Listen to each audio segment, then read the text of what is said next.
آج کے اس شاندار اور معلوماتی ایکسپلینر میں ہم طبی دنیا کی ایک انتہائی اہم لیکن اکثر نظر انداز کی جانے والی تحقیق کا جائزہ لے رہے ہیں۔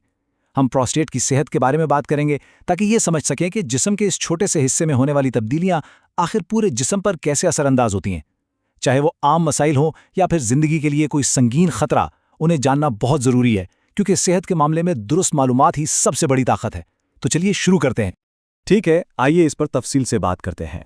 آج کے سفر میں ہم پروسٹیٹ گلینڈ کی بنیادی ساخت، اس کے عام انفیکشنز، علاج کے طریقوں، کینسر کی پیچیدگیوں اور آخر میں گردوں پر پڑنے والے اس کے اثرات کا جائزہ لیں گے۔ یہ سب معلومات بہت آسان اور منطقی انداز میں سمجھی جائیں گی۔ پہلا حصہ ہے پروسٹیٹ گلینڈ کی ساخت۔ آئیے بالکل بنیاد سے آغاز کرتے ہیں، کیونکہ صحت کی نگرانی کے لیے سب سے پہلے اس کی اناٹمی کو سمجھنا بہت ضروری ہے۔ اصل میں پروسٹیٹ گلینڈ ایک چھوٹے اخروٹ کے سائز کا ہوتا ہے۔ یہ مرد کے پیلوس کے حصے میں مثانے یعنی بلیڈر کے بالکل نیچے واقع ہے۔ اب اس کی جگہ اتنی اہم ہے کہ پیشاب کی تقریباً 1 انچ لمبی نالی بالکل اس کے درمیان سے گزرتی ہے، یعنی اس غدود میں ذرا سا بھی مسئلہ ہو تو سیدھا اثر پیشاب کے نظام پر پڑتا ہے۔ اگر ہم اس کے کام پر غور کریں تو زندگی کے ابتدائی حصے میں یہ مردانہ نظام تولید یعنی ریپروڈکٹیو سسٹم میں بڑا اہم کردار ادا کرتا ہے۔ یہ ایک ایسی مخصوص رطوبت خارج کرتا ہے جو اسپرم کو نہ صرف غذائیت فراہم کرتی ہے بلکہ انہیں حرکت کرنے کی طاقت بھی دیتی ہے۔ شروع میں تو یہ گلینڈ ایک بہترین ساتھی ہوتا ہے، لیکن جیسے جیسے عمر بڑھتی ہے یہی غدود مختلف مسائل کی جڑ بھی بن سکتا ہے۔ آئیے آگے بڑھتے ہیں اور دیکھتے ہیں کہ یہ سب آپس میں کیسے جڑتا ہے۔ دوسرا حصہ ہے انفیکشن اور غدود کا بڑھنا۔ جب عمر بڑھتی ہے تو یہ غدود اکثر اپنی موجودگی کا احساس بڑے تکلیف دہ انداز میں دلانے لگتا ہے۔ جب پروسٹیٹ بڑھ جاتا ہے یا اس میں کوئی بیکٹیریل انفیکشن ہو جاتا ہے تو واقعی کافی شور مچانے والی اور تکلیف دہ علامات سامنے آتی ہیں۔ رات کو بار بار پیشاب آنا، پیشاب کرتے وقت درد یا جلن محسوس ہونا، پیشاب میں خون آنا یا کمر اور پیلوس میں مسلسل درد رہنا، یہ سب عام نشانیاں ہیں۔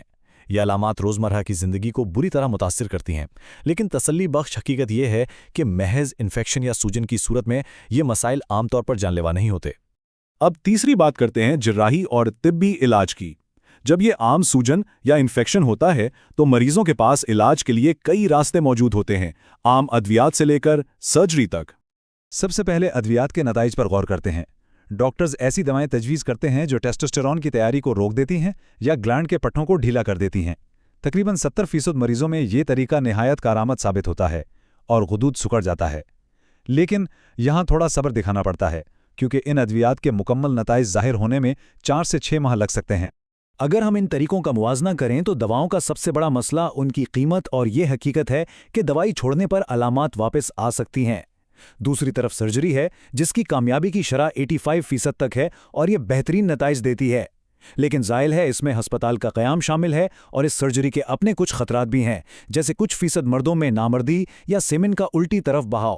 دونوں ہی طریقوں کے اپنے فائدے اور نقصانات ہیں۔ اب تھوڑا رخ تبدیل کرتے ہیں اور چوتھے حصے یعنی پروسٹیٹ کینسر کو سمجھتے ہیں۔ یہ ایک خاموش اور انتہائی سنگین خطرہ ہے۔ یہ جان کر واقعی حیرت ہوتی ہے کہ امریکہ میں پھیپھڑوں کے کینسر کے بعد مردوں کو متاثر کرنے والا یہ دوسرا سب سے عام کینسر ہے۔ آخر اس بیماری کے اسباب کیا ہیں؟ 55 سال سے زیادہ عمر ہونا تو ایک واضح فیکٹر ہے، لیکن جدید تحقیق کچھ اور حیران کن باتیں بھی بتاتی ہے۔ روزمرہ کی خوراک میں زیادہ چکنائی جیسے دودھ کی بالائی، مکھن، پنیر اور کریم کا زیادہ استعمال اس کینسر کے بڑھنے میں اہم کردار ادا کرتا ہے۔ اس کے علاوہ مردانہ نسبندی یعنی ویسیکٹومی کا پچھلا آپریشن اور خاندانی تاریخ بھی اس کے خطرے کو بڑھا سکتی ہے۔ یہ عدد دیکھیے، 173%۔ یہ واقعی ایک ہوش اڑا دینے والا فگر ہے۔ 1973 سے لے کر 1993 تک کی 2 دہائیوں میں اس کینسر کی تشخیص میں اتنا بڑا اضافہ ریکارڈ کیا گیا۔ اب اس کا مطلب یہ ہرگز نہیں تھا کہ اچانک سے یہ بیماری ہر جگہ پھیل گئی تھی۔ اصل وجہ یہ تھی کہ ہمارے پاس جدید مشینیں اور تشخیص کے نئے طریقے آ گئے تھے، جنہوں نے اس خاموش بیماری کو شروع میں ہی پکڑنا شروع کر دیا تھا۔ اب اس حکمت عملی کے بارے میں جو بات سب سے زیادہ دلچسپ ہے وہ اس بیماری کے علاج کا طبی رویہ ہے۔ پروسٹیٹ کینسر کے 10 میں سے 9 کیسز بالکل خاموش رہتے ہیں اور انتہائی سست رفتاری سے بڑھتے ہیں۔ اسی لیے ماہرین یہ تسلیم کرتے ہیں کہ بڑی عمر کے افراد میں بعض اوقات دیکھو اور انتظار کرو کی حکمت عملی ہی بہتر ہوتی ہے، تاکہ مریض جارحانہ سرجری کی تکلیف سے بچ کر ایک نارمل اور پرسکون زندگی گزار سکے۔ اس کے بعد 5ویں حصے پر آتے ہیں،